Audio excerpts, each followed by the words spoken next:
Olá, boa noite. Já estamos ao vivo, diretamente aqui da nossa página oficial do Conselho Nacional do Laicato do Brasil. É com muita alegria, com muita satisfação que estamos iniciando mais uma live que nós vamos abordar um tema de bastante importância para nossos dias que está ocorrendo nesse tempo, né? Mas, primeiramente, eu gostaria de agradecer imensamente o apoio e o carinho, né, estimado da Conferência Nacional dos Bispos do Brasil, que divulgaram essa live para nós. Também o apoio e o carinho e a sintonia com essa sinodalidade do Cefep, né, que é uma parceria muito grande para nós do Conselho do Laicato do Brasil.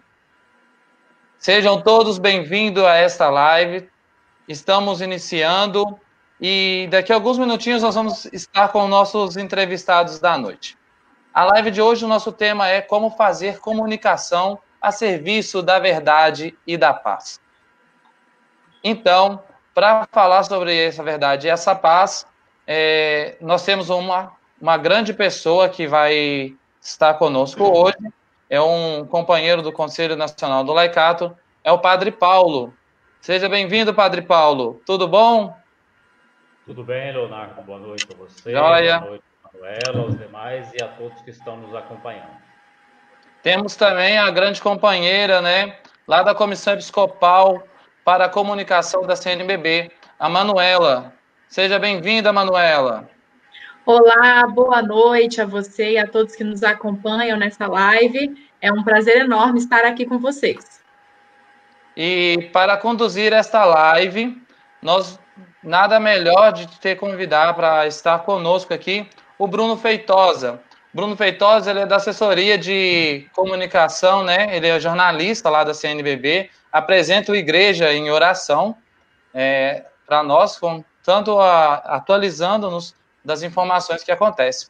Então, Bruno, é um prazer muito grande tê-lo em nosso meio, junto aqui nesta live, para poder partilhar essa mediação com você. Então, fique à vontade, a casa é sua, tá? E vamos participar com vocês. Obrigado, Leonardo. Boa noite a todos. Obrigado pelo convite. Seja bem-vindo, Padre Paulo, Manuela. E a gente já pode começar a falar um pouquinho da temática, que é o tema dessa live, que é como fazer uma comunicação a serviço da verdade e da paz. Eu queria começar com a Manuela, perguntando para ela como é que é possível uma comunicação a serviço da verdade e da paz? Que pergunta complexa, hein, Bruno? Mas vamos lá. Ela se torna cada vez mais complexa, essa sua pergunta. Por quê? Porque nós vivemos tempos extremamente polarizados, né? Em que as pessoas vivem um eterno fla-flu. Ou você é contra ou você é a favor de alguma coisa e de forma muito extremada, que dificulta muito a comunicação da verdade, principalmente da paz. Mas esse é o nosso objetivo sempre, a gente sempre tem que ir atrás disso. Mas vivemos tempos em que essa comunicação está cada vez mais difícil mesmo, né? A busca por esse objetivo da comunicação, da verdade, da paz, então ela passa por você enfrentar essa barreira que existe hoje, que é a barreira da polarização, que é a barreira da política da forma negativa, né? De não sermos opositores politicamente, mas sermos inimigos, né? Hoje as pessoas são inimigas. Se você não defende a minha causa, você é meu inimigo. E isso atrapalha completamente, isso fecha os canais, isso atrapalha completamente a comunicação. Então, vou até parafrasear aqui um colega de CNBB, Padre Paulo Renato, outro dia ele estava falando o seguinte, que numa live como essa, a gente vai ter esse bate-papo legal sobre comunicação, e alguns internautas vão falar assim, nossa, essa pessoa é de esquerda, outros vão falar, nossa, essa pessoa é de direita. E muitas vezes a pessoa vai errar completamente. Por quê? Porque as pessoas já estão assim com um olhar tão enviesado, tão preocupadas em dividir as pessoas em grupos, uma tem que defender um lado, o outro tem que defender o outro, e isso atrapalha completamente o diálogo. A gente não pode sempre se dividir em duas partes, isso não só na igreja, em qualquer ambiente. Mas o que está acontecendo hoje dentro da igreja, em vários aspectos, vários outros ambientes da sociedade, é que as pessoas estão se dividindo, você é de um lado, você é do outro, então um lado não pode se falar, não consegue se comunicar com o outro, e eles vão estar sempre em atrito. E isso é o que está hoje a nossa principal barreira de comunicação. Porque se você tenta ser apartidário, se você tenta não entrar nessa briga, nessa disputa, aí já falam que você é omisso. Ou se você tenta não ter um viés partidário, você também já é criticado. Claro que cada um tem a sua posição, mas essa posição não precisa atrapalhar a comunicação.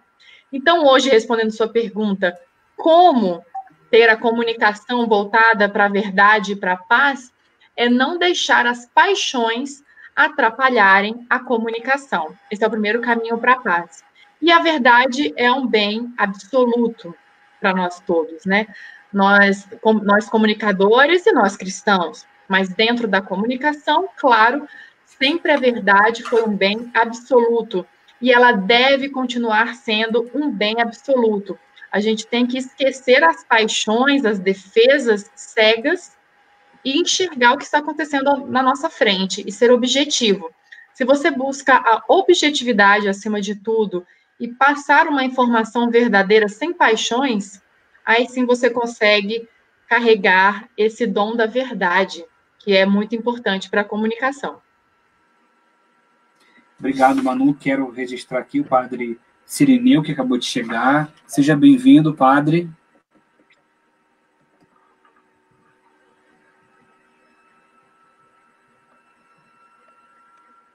Você escuta a gente? Olá, pessoal. Olá.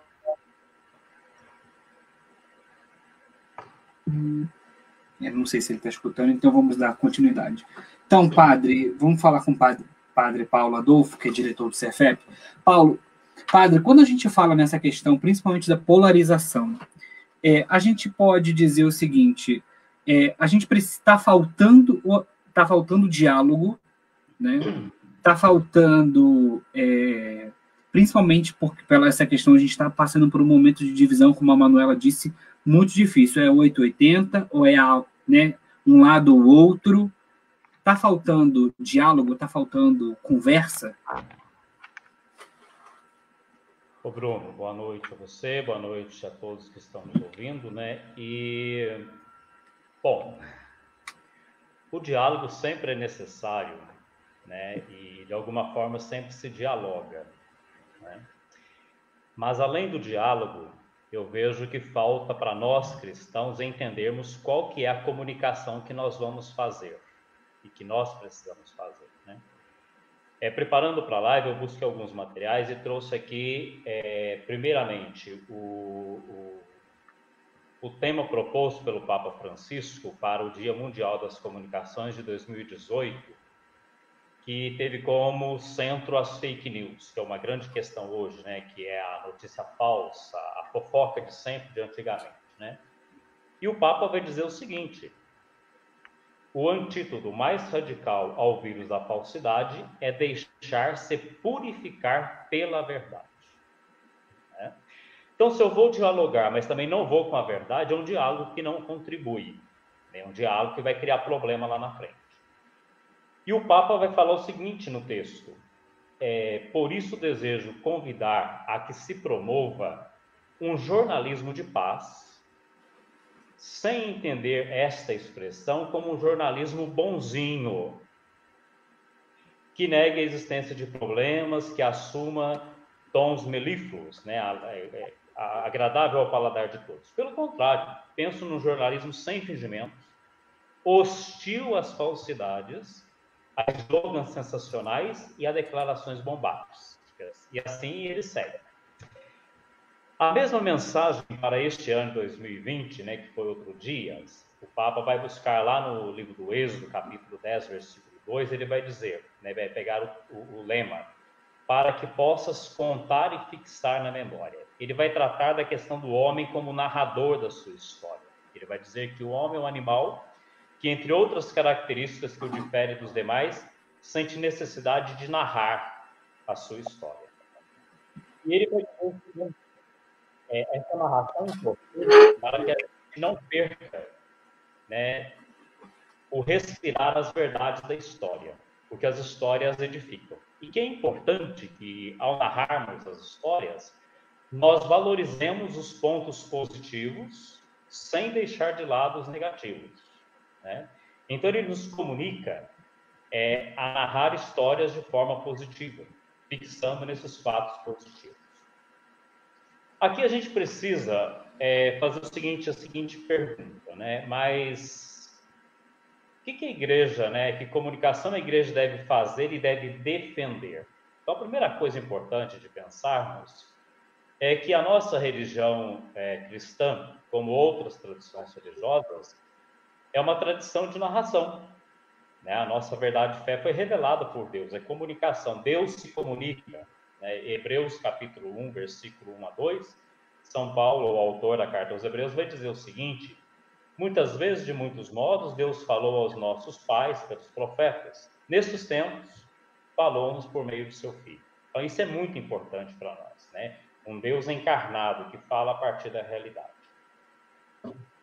A verdade e a paz também são elementos fundamentais para a nossa comunicação, para aquilo que nós defendemos como comunicação. E aqui nós podemos fazer uma pergunta, né? Qual que é a pergunta? Que comunicação fazer e defender para a construção da verdade como instrumento para a comunicação? E nós podemos, então, ir um pouco adiante e perguntar o seguinte: a comunicação da igreja e a comunicação que a igreja defende deve estar do lado de quem? E há aqueles que dizem que a comunicação é neutra. É uma grande mentira, né? O Brasil conta um pouco essa lorota, o povo acredita que o jornalismo é neutro, né? Em outros países, os meios de comunicação principais já defendem de que lado que estão. É importante que eu saiba, né? Esse jornal que eu vejo, esse jornal que eu leio, essa mídia, de que lado que ela está, para poder avaliar o que ela fala. Então, não existe jornalismo neutro, né? Aliás, neutralidade em religião, em política e em comunicação não existe. E quando você fica neutro, você favorece o lado mais forte. Se esse lado for, por exemplo, a proposta do evangelho, até que está ótimo, né? Mas você está sendo antiético com os outros no mundo. Mas na maioria das vezes não é isso. E aí nós podemos fazer a seguinte pergunta: de que lado deve estar a nossa comunicação pautada na Sagrada Escritura? E a resposta, Bruno, é uma só: do lado dos pobres. A igreja tem lado claro, definitivo, do lado dos pobres, né? Você pega lá, o elemento fundante da religião hebraica é o êxodo. O que se deu no êxodo? Deus foi lá, viu a escravidão de um grupo, os hebreus, os papirus no Egito, e tomou partido. Em favor de quem? Não foi do governo do faraó, foi do povo de Deus, né? Mais que isso, Deus organizou o seu povo. As pragas, aquelas conversas de Moisés, Arão, aquelas coisas todas, é isso, é a organização do povo. E o povo fazendo pressão até que conseguiu sair do Egito. Caminhou pelo deserto, sempre Deus junto. Chegou, ocupou a terra prometida onde corre o leite e o mel, né? E a terra onde estavam os filisteus. A gente está lendo no ofício das leituras, a gente que reza todo dia, está lendo lá na primeira leitura a tomada da terra prometida, né? Depois a Bíblia vai ter os profetas, que sempre vão se colocar do lado dos pobres contra os governantes, os ricos e os sacerdotes, né? Sobretudo Amós, Oséias e Jeremias, são muito claros. E o Antigo Testamento vai falar de 3 categorias de pessoas que a gente pode chamar de pobres, que são os órfãos, as viúvas, né? Outro dia o Evangelho contou da história de Jesus no templo com a viúva, é um texto altamente simbólico, né? E os estrangeiros. Então, o pobre no Antigo Testamento tem nome, é definido. Se a gente não quiser fazer uma comunicação, uma evangelização a favor dos pobres, a gente tem que pegar o Antigo Testamento e jogar fora. Então, nós não somos mais igreja, somos outra coisa. Não faz sentido. Depois, quando nós olhamos para Jesus, né, toda a ação de Jesus, toda a fala dele, né, primeiro Jesus surge numa região do seu país, a Palestina, que é a Galileia, né, região periférica, região dos pobres, né, não estava ali no centro. Ele sai da Galileia e vai a Jerusalém, que é o centro do poder econômico, político e religioso, para morrer. Ele morre em Jerusalém. Depois, Jesus, ele tem diversas situações, né, em que ele também defende, né, os pobres, a própria multiplicação dos pães. O que Jesus faz para multiplicar os pães? É muito interessante. Ele pega ali um menino que tem 7 elementos, 7 na linguagem judaica é perfeição, né? 5 pães e 2 peixes. E distribui para a multidão e alimenta todo mundo. Quer dizer, aquele menino, que significa a pessoa infantil na fé, retém para si o que é de todos. Poderia alimentar todo mundo, né? Então, isso é muito interessante. Interessante que o Frei Beto, que é um dos grandes que fala aí sobre fé política ou fé e política, ele vai falar o seguinte, uma frase muito interessante, né, que a gente precisa levar a sério. Jesus, ele não morreu de gripe e nem atropelado por camelo nas suas estreitas de Jerusalém ou outro lugar. Ele morreu como condenado político a favor dos pobres. Tanto é que, qual que é a inscrição que está lá em cima da cruz que a gente vê até hoje nos crucifixos? INRI, né? O que significa? Jesus Nazareno, Rei dos Judeus. Então nós temos que honrar esse nome, né? Como diz o Frei Beto, nós somos seguidores de um preso político a favor dos pobres. Então, se nós quisermos ser bons cristãos, e como diz o outro autor, não pagar aluguel pelo nome de cristão, nós precisamos fazer toda a nossa ação em favor dos mais pobres. Aí eu pergunto, quantos são e quem são os mais pobres da nossa sociedade, do nosso Brasil? Né? A gente precisa definir um pouquinho isso. Depois a Igreja da América Latina, a Igreja do Caribe, e a CNBB, por consequência, a partir do Vaticano II, fez uma opção preferencial pelos pobres.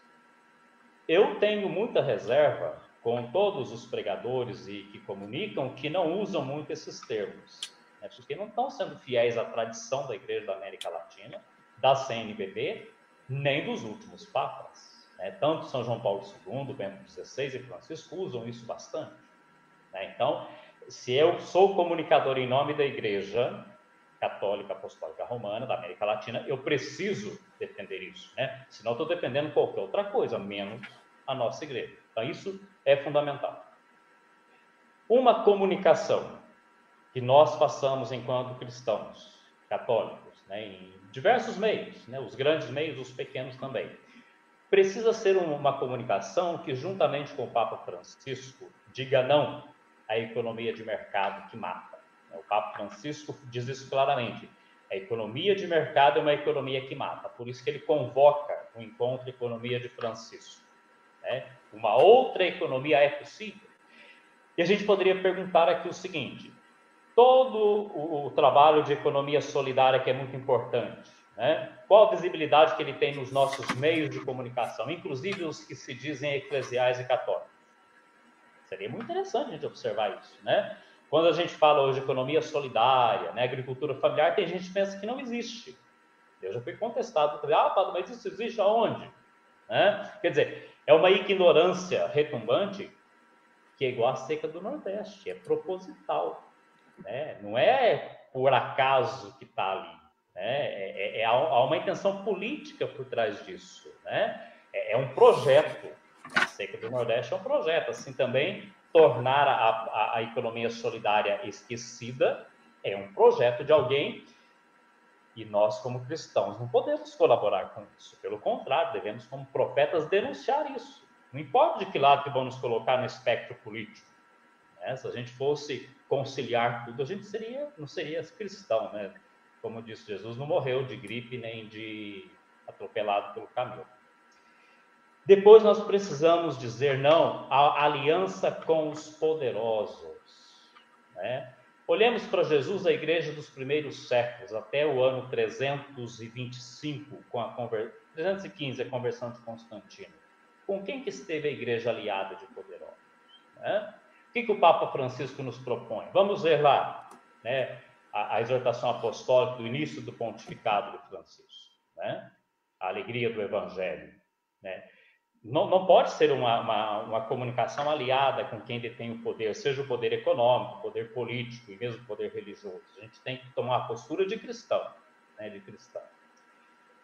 Tem que dizer não a uma comunicação sem ética, só para vender notícia, que é aquilo que eu coloquei que está na fala do Papa aí para o Dia Mundial das Comunicações, né? Uma notícia que é verdadeira, que traga a realidade do nosso povo, né? É não fazer alianças com os que oprimem os pobres e criam a pobreza, né? Uma igreja que faça aliança com aqueles que oprimem o pobre é uma igreja que trai o seu fundador, né? Ela pode ser chamada de tudo, menos de igreja cristã.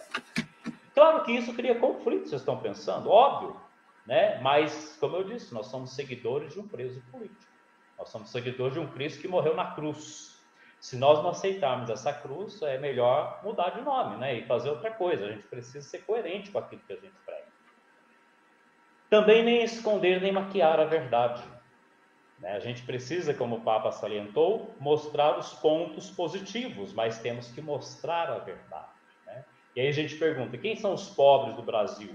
E aí você vê gente que é pobre ou de classe baixa se achando rico, né? A gente fala alguma coisa de rico, a pessoa vem paga, você está falando mal de nós que somos ricos, né? Quer dizer, você mal consegue, às vezes, ser classe média, né? Há uma falta de noção do que é rico no Brasil. Então a gente precisa colaborar para que o povo tome consciência disso, né?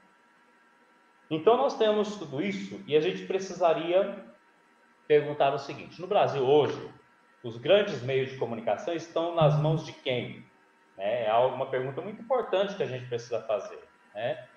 E uma primeira coisa interessante que a gente não sabe é que os grandes meios de comunicação, eles, no Brasil e no mundo, eles detêm em torno de 7 a 8% do PIB, do Produto Interno Bruto. Portanto, comunicação no Brasil e no mundo hoje, além de tudo que a gente fala, é também dinheiro, né? O que move a comunicação é dinheiro, né? O que tem por trás é economia, é dinheiro. A gente precisa ter isso claro, né?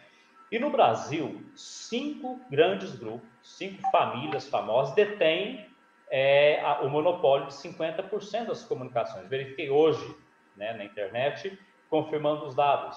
A família Marinho, a família Bravanel do Silvio Santos, que agora tem o ministro da comunicação. Isso é muito interessante, até para os outros grupos poderosos, né? Como é que eu vou colocar lá alguém que é de um grupo, né? Muito interessante. Ele que vai decidir as verbas, né? Isso é muito curioso. Precisa alguém denunciar profeticamente isso, né? A família Saad, para meu susto, a família Macedo, do Edir Macedo, né? E outras, a família Frias. Quer dizer, agora eu pergunto o seguinte: nós que estamos aqui, por exemplo, Bruno, você, o Padre Cirineu, a Manuela e eu, o Brasil que importa para esse povo é interessante para nós pessoalmente? A gente vai responder assim só se for muito ingênuo, né? Claro que o Brasil que interessa para eles é aquele que nos prejudica.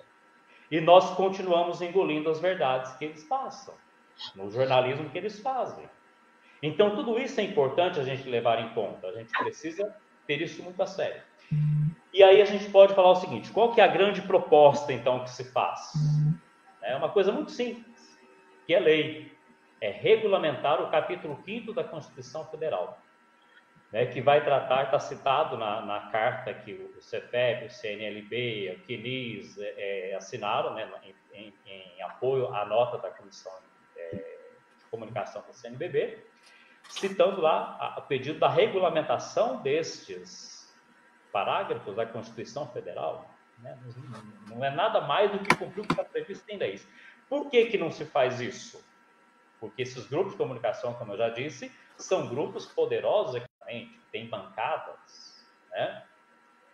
Então, quer dizer, isso não é tão simples assim, e não é tão pacífico assim, né? E alguém pode falar: mas padre, desse jeito vai criar guerra. Mas nós não queremos a Pax Romana, que é a Pax Armada, né? Que a gente não tem paz porque a gente não pode reclamar. A proposta da igreja a partir do evangelho é outra, muito outra. Então, a gente precisa levar isso a sério, né? E a comunicação que nós praticamos, a gente precisa pensar nisso. Desde aquela comunicação que nós praticamos nas redes sociais, aquela comunicação que nós praticamos nas igrejas com as homilias, né? Eu vejo que, às vezes, as nossas comunicações católicas, mesmo a rede de TV de Inspiração Católica, faz uma coisa que tem sua importância, até muito bom, mas que não evangeliza. E nós estamos, na verdade, eu acho, abrindo terreno para outras coisas que já vão acontecendo. O que é? É uma comunicação de uma piedade devocional. Meu irmão, minha irmã, piedade devocional não mantém ninguém na igreja, não. Eu gosto de conversar com gente que saiu da igreja católica e foi para outra igreja. Sabe o que eles mais falam? Não sei se vocês já conversaram, essa Manuela já conversou. O padre, o que me convenceu foi que o pastor me mostrou que os padres não nos falam a verdade. Porque está lá na palavra de Deus, assim, assim, assado. Aí a gente vai ver, na verdade, o que está dizendo também não é muito verdade, né? Mas o que acontece? Nós não evangelizamos. Então, nós, às vezes, na nossa comunicação, defendemos toda uma piedade, como eu já disse, né? A piedade devocional, ela é importante, ela tem a sua importância, mas não podemos ficar nela. Nós precisamos ir além, nós precisamos evangelizar, né? É para isso que nós existimos, né? A igreja não pode ser uma instituição voltada para si mesma, é o que o Papa Francisco tem defendido, uma igreja autocentrada, né? Ela precisa colocar-se a serviço da evangelização. E toda a nossa comunicação é evangelização. Vamos chamar aqui a Manuela para contribuir com a gente. É uma leiga que tá há muito tempo na comunicação, né? Não só na comunicação católica, mas também na comunicação leiga. E acho que esse é o ponto principal. Essa não evangelização, essa piedade vocacional, isso a gente consegue perceber que muitas das vezes, uma coisa que eu percebo, o padre falou muito bem dessa piedade vocacional, isso não mantém ninguém na igreja de fato, isso não devocional. Perdão. Isso não mantém ninguém na igreja, não muda o pensamento, e de fato, é quando, eu digo agora, porque o pessoal, quando você escuta uma coisa e você percebe que aquilo não é real, que aquela mensagem que está sendo te passada não é real, isso eu acho que, ainda mais hoje, nos tempos que a gente está vivendo de rede social, isso é um grande problema. Manu, você que tem uma experiência longa, tanto na mídia, né, secular quanto na mídia católica, percebe essa diferença? Ao longo do tempo mudou com o advento das redes sociais, vem mudando essa forma de comunicar, porque muitas das vezes a gente não conhecia muita coisa, principalmente quando o padre diz, né, de ir ao encontro dos menores, dos mais pobres. A gente não conhecia esses trabalhos muitas das vezes. Hoje eu digo, até pelo nosso trabalho na CNBB, o quanto de coisa que a gente descobre nesse Brasil que é feito e não é divulgado, porque talvez isso não seja de interesse de ser mostrado. Será que é isso?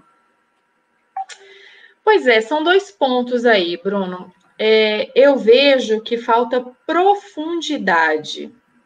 Hoje nós, justamente por causa do advento das redes sociais, dessa comunicação mais rápida, do WhatsApp, as pessoas não estão muito interessadas em aprofundar nos assuntos. Então, recebem de forma muito superficial a informação, absorvem com muita facilidade, sem ao menos checar se é verdade. Então, essa falta de aprofundamento acontece, tem como consequência isso que o padre falou agora, enfim, essa falta de profundidade na fé, de levar as pessoas para um caminho mais profundo, de mais aproximação com o próximo e com a igreja. Então, é um problema sério nos nossos tempos, muito incentivado pelas redes sociais, muito incentivado por essa comunicação fast food que estamos, né, vivenciando agora. Infelizmente, muita gente parou de ler jornais, parou de acompanhar noticiário mesmo na televisão, ou no rádio, enfim, qual era a sua preferência anteriormente, pararam. Eles recebem as informações pelas redes sociais, muitas vezes leem só a manchete, você, Bruno, que está na CNBB, a gente acompanha isso muito de perto, né? As pessoas começam a criticar uma matéria e a crítica não faz o menor sentido. Ela só lê o título, então ela omite a sua opinião sobre aquele título e muitas vezes dentro da matéria tem a informação que ela questiona. Ela questiona, mas a igreja não está nem aí para isso. E quando você lê na matéria, tem explicando direitinho aquilo que ela está questionando. Então, isso é uma prova de que as pessoas não aprofundam. E os meios de comunicação não aprofundam juntos, né? Não estou colocando a culpa no leitor, mas é uma cultura geral. Então, os meios de comunicação católicos e não católicos ficam nessa superficialidade e as pessoas também. E essa cultura vai se disseminando. Agora, você está falando se as pessoas não têm interesse, né, nessas pautas. Eu acho que sempre há um interesse nas pautas sociais, nas pautas que a igreja corre atrás. Mas é porque, como eu já falei antes, nessa nossa cultura nova da polarização, da intriga, da confusão, isso ganha mais espaço. Então, infelizmente, hoje as pessoas estão mais interessadas no superficial, mas que causa grande alvoroço, né? As pessoas estão muito preocupadas em ver qual é a próxima intriga política, a próxima fofoca, a próxima notícia que vai trazer um estardalhaço, que vai causar confusão, e estão muito preocupadas em disseminar essa informação rápida. Então, as pessoas querem logo distribuir da forma mais rápida, ser a primeira a passar aquela informação quente, sem preocupação nenhuma com a verdade, com checar aquela informação, e isso vai disseminando o que a gente conhece como as fake news. Eu não acho que os assuntos sociais, a preocupação, a preferência pelos pobres seja algo que desinteresse as pessoas. Acho que interessa, sim. O brasileiro, principalmente, é muito preocupado com o próximo. Mas ele está sendo tão contaminado por essa cultura da informação quente e escandalosa que acaba que essas outras pautas ficam mais de lado, sabe? A minha observação profissional tem me mostrado muito isso. Porque quando você chega para as pessoas e fala, você está sabendo que está tendo uma campanha da Igreja Católica no Brasil, de solidariedade, está arrecadando e tal. Não vi. Pois é, está em todas as redes sociais, está no site, está nisso, está naquilo. As pessoas, né, acabam sendo engolidas por esse, a gente chama de factoides, né? O que está acontecendo no momento, na política, principalmente, que atrai tantas atenções, que elas deixam de lado aquela questão da prioridade mesmo, né? O que chama mais atenção, o que é mais sensacionalista, o que provoca mais o espanto do público, é sempre aquilo que acaba tendo mais repercussão, mais likes, mais compartilhamentos, enfim. A gente vive muito embasado nessa cultura e, infelizmente, a pandemia fez crescer muito essa situação e esse cenário, né? A gente percebe que, ao longo da pandemia, a grande preocupação mesmo, as pessoas estão preocupadas, né? Estão preocupadas com a situação do país, com a situação da economia, com a situação sanitária, com a questão dos hospitais, se tem espaço ou não nas UTIs, enfim. Essa temática, e também a nossa crise política muito forte, né, com problemas e escândalos o tempo inteiro, que isso faz com que as pessoas vão perdendo a profundidade da informação, a preocupação com o outro. Infelizmente, a gente vai perdendo espaço, né? A notícia que realmente interessa, a boa nova, o se preocupar com o que está ao seu redor, o se preocupar com quem realmente precisa, as pautas sociais, elas vão ficando de lado.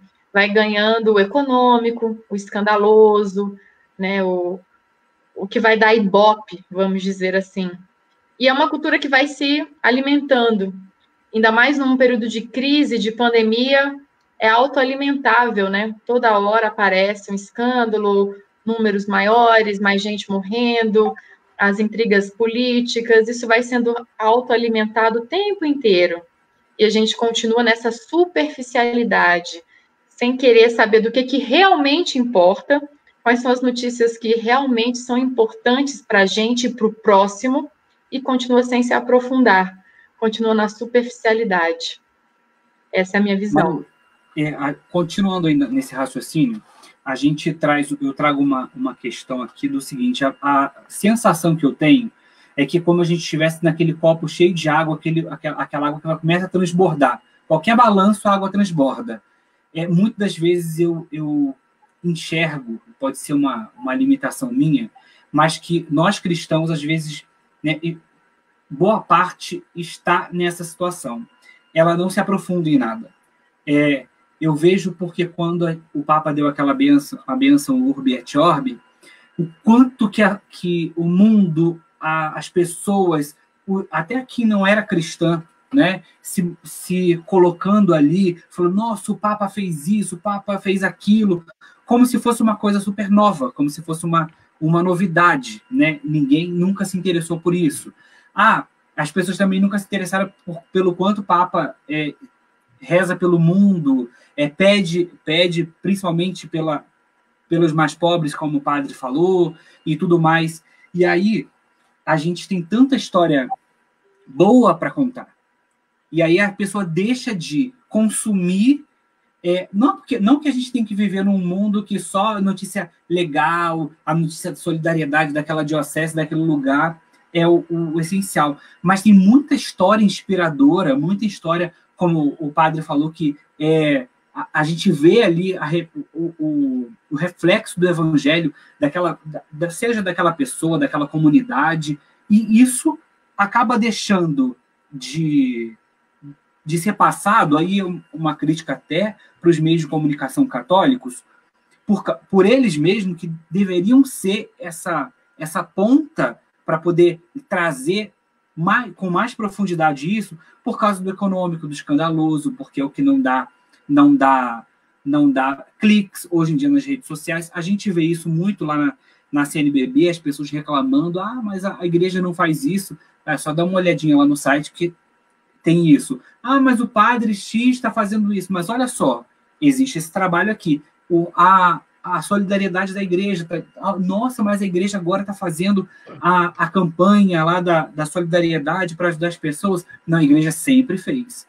A igreja sempre teve, como o padre disse, a serviço ali dos pobres, dos menos favorecidos, da solidariedade.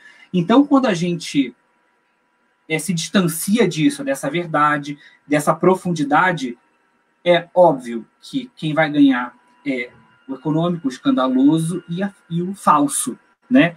Que a informação não chega até... Ela não chega até quem deveria chegar de forma correta, e a gente vê isso muito, e é uma coisa que hoje eu fico pensando, né? O que falta? O que está faltando para que a gente consiga, sei lá, retomar esse caminho, né? Voltar a poder falar e conversar, e que as pessoas não estejam o tempo todo só disseminando inverdades. Eu acho que a gente, o tempo todo, não é nem disseminar, inclusive produzir, né? Seja de informações da igreja, como o padre falou, na homilia deixa de falar aquilo que, de fato, deveria falar para poder cuidar da vida do outro, né? Para falar da roupa que X. É uma coisa que, às vezes, você vai na igreja, a coisa que a gente menos escuta falar é de Jesus. Ai, que situação difícil, né, Bruno? Que situação difícil. A gente observa lá na CNBB, como você estava dizendo, que 80%, pelo menos 80%, eu acredito até que mais do que isso, dos questionamentos são de coisas que estão claras, que são posicionamentos claros da CNBB e da igreja no Brasil. Então, essa semana, por exemplo, eu recebo o seguinte questionamento. Agora a igreja está muito preocupada com os hospitais, já que não há vagas nos leitos, nas UTIs e para as pessoas que estão com Covid. Vocês estão falando sobre isso agora, na matéria X.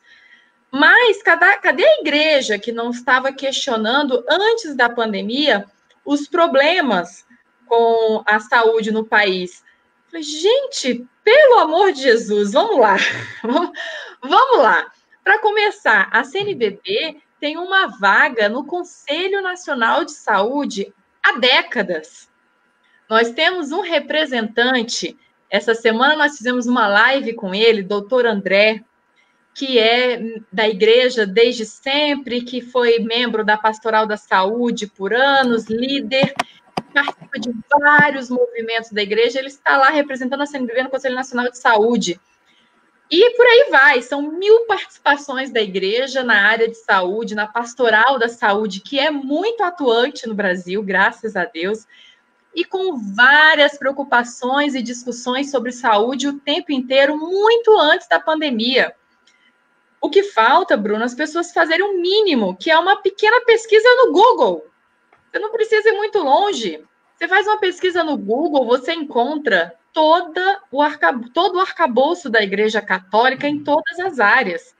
Você vai no site da CNBB, eu vou fazer a propaganda, hein? cnbb.org.br. Você entra no site, você entra no mecanismo de busca, você encontra qualquer assunto que você quiser. Você vai lá em palavra oficial da CNBB, você encontra todo o posicionamento da igreja. A gente recebeu um questionamento também, mas a CNBB não se pronuncia sobre o aborto? Gente, acabamos de nos pronunciar sobre essa questão. Teve uma discussão no STF mês passado, uma ação que tratou sobre o aborto, e a CNBB foi a primeira a se posicionar no mesmo dia. Já soltamos uma nota oficial. Enfim, estou falando aqui só do caso específico da CNBB, mas vamos trazer isso para a Igreja do Brasil, né? Para as dioceses, para as arquidioceses, para tudo. A gente tem posição sobre tudo, a igreja é muito clara no seu posicionamento, na sua preferência pelos pobres, né, como disse o padre, e sobre todos os quesitos de valores da vida, e isso tudo com profundidade, com exemplos, com citações bíblicas, com documentos da igreja, com documentos papais. Tudo que a gente vai soltar, né, Bruno, as notas oficiais, todas são embasadas teoricamente, todas têm citações. Então, assim, não passa pela superficialidade de jeito nenhum. A igreja sempre tem muito essa preocupação. Tudo que o Papa vai soltar é muito forte, né? E é muito embasado. Tudo está embasado dentro da igreja. E é por isso que a igreja ela não age no ímpeto da emoção. Ela não se posiciona tão rapidamente como a sociedade gostaria, muitas vezes, né? Não solta uma palavra logo imediata, ela faz uma reflexão, passa por várias pessoas, por vários estudiosos, por vários teólogos, porque tudo que sai da igreja tem profundidade. Aí você me pergunta, e como mudar isso, né? Como fazer com que as pessoas busquem essa profundidade, busquem se informar, qual o nosso papel como meio de comunicação também, de passar essa verdade em profundidade. Olha, na minha opinião, é um trabalho de formiguinha. O momento político, social, nos atrapalha um pouco, né? Nesse momento de pandemia, nessa situação em que vivemos, é muito difícil trazer as pessoas para esse lado da busca pela verdade, de não aceitar uma fake news e ficar calado, e simplesmente encaminhar a informação sem nenhuma checagem. Isso acontece demais e eu percebo que acontece cada vez mais. Mas eu entendo que é um momento difícil de trabalhar essa cultura, mas é uma cultura que tem que ser trabalhada e que a gente tem que bater nessa tecla 1 milhão de vezes, se for preciso. É uma mudança cultural. A cultura da fake news chegou avassaladora, né, no mundo inteiro, não é só no Brasil. Se fala de fake news, por isso que é um termo até americano, né? Mas que começou muito forte nas eleições nos Estados Unidos, e aí lá que nasceu esse termo, e agora veio para o Brasil também com tudo nas eleições, está ganhando mais força ainda com a pandemia, é uma tristeza. Mas eu acredito, sim, que é possível que isso seja uma fase, né? Que é possível passar por cima disso. Lógico que notícias falsas a gente sempre vai ter, sempre existiu. Mas essa onda muito forte agora, isso é uma coisa que a gente tem que trabalhar, que a imprensa tem que trabalhar, que a gente tem que se esforçar em sempre, nós comunicadores, passarmos a verdade, falarmos da importância de buscar a verdade, de falar para o público que ele precisa checar aquela informação. Então, toda vez que nós recebemos na CNBB uma informação falsa, um questionamento, alguém perguntando de onde é isso? Isso é verdade? A CNBB falou isso mesmo? A gente faz questão de responder, não é verdadeira essa informação, tá aqui a verdade, mostrar qual é a verdade.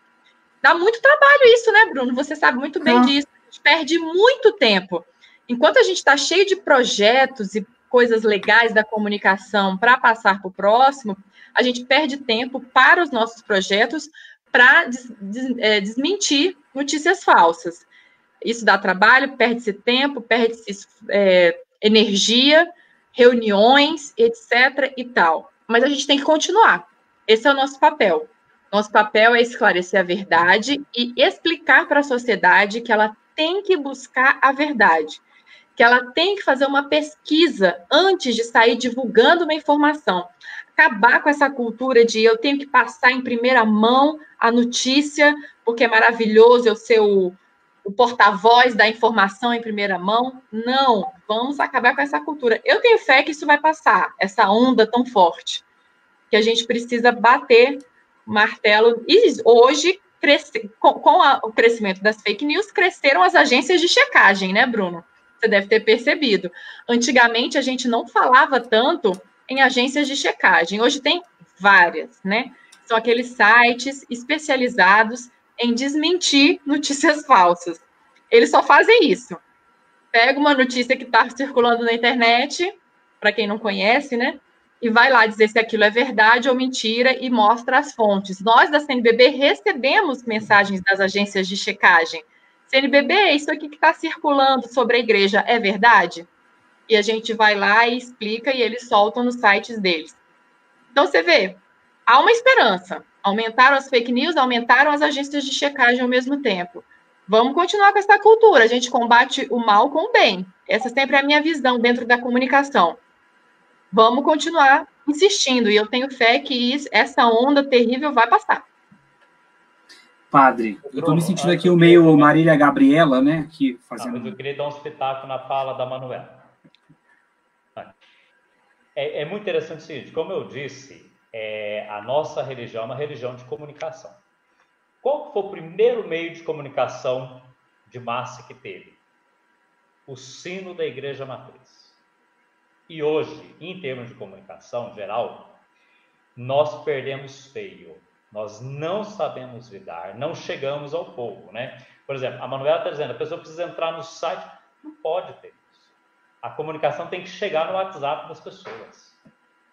Agora, isso tudo, eu acho assim, que é uma caminhada que vamos fazendo e não é também por acaso. No final dos anos de 1800, alguma coisa, o Papa Pio IX, que foi eleito Papa por ser um homem progressista para a época, depois que teve o assassinato de alguns de seus auxiliares por grupos modernistas, condenou a modernidade. E a partir daí, a igreja passou a condenar tudo que se refere à modernidade. Então, tudo que é comunicação, tecnologia, e até hoje nós pagamos esse preço, né?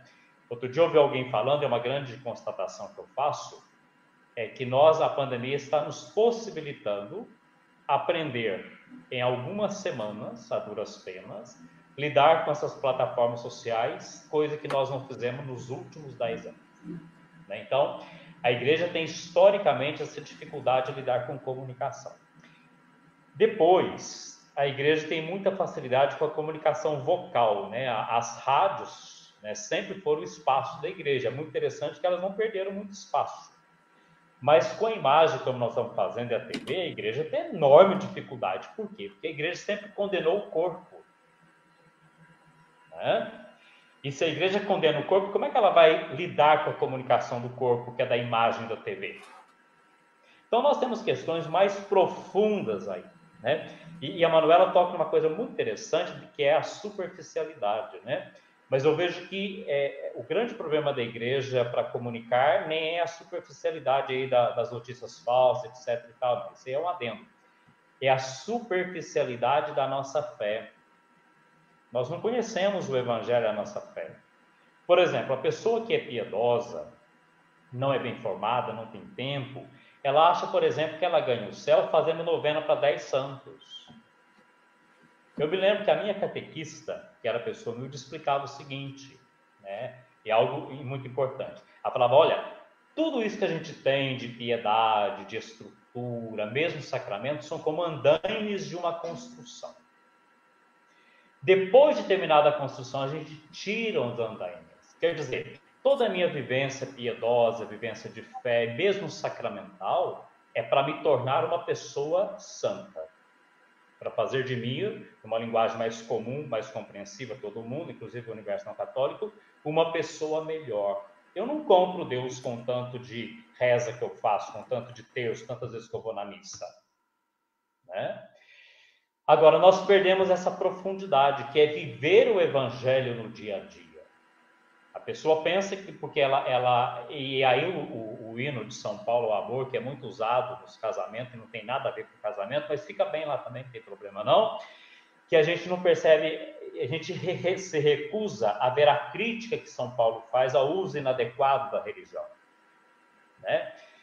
E lá a gente vai ver isso, né? Não adianta eu falar todas as línguas, não adianta eu dar tudo que eu tenho aos pobres, não adianta eu jogar o meu corpo às chamas, quer dizer, morrer martirizado, se não for feito por amor, não for feito com a motivação.